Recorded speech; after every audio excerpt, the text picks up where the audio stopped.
আজ তোমাদের মুম্বাইয়ের নাসিকে অবস্থিত টিসিএস ব্রাঞ্চ আর ঘটনাটি বলবো, যেখানে মুম্বাই পুলিশ পুরো সিনেমার কায়দায় পুরো কর্পোরেট জেহাদ গ্রুপটিকে অ্যারেস্ট করে। কয়েকদিন আগে মুম্বাই পুলিশ জানতে পারে এক হিন্দু মহিলা হঠাৎ করে রোজা রাখা শুরু করেছে, যে কিনা টিসিএসে কাজ করত।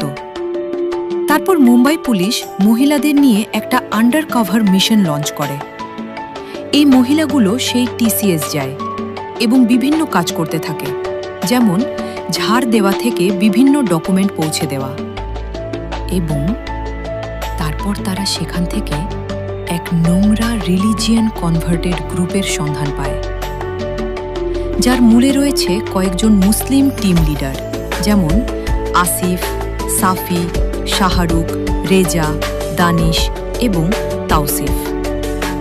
এই টিসিএস এর এইচআর ছিলেন নিদা খান, যে কিনা এই চক্রটা কে পরিচালনা করতেন।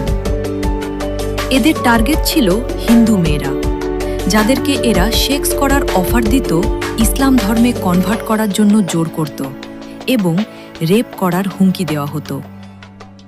এই চক্রটি 4 বছর ধরে অ্যাক্টিভ ছিল এবং যার শিকার হয় 12 জন বা তার বেশিও হতে পারে। তাই এখনই সবার সতর্ক হওয়া প্রয়োজন এই সমস্ত কুলাঙ্গরদের থেকে। এরা আবার প্রমাণ করল কেরালা স্টোরি মুভিটি আসলে বাস্তব।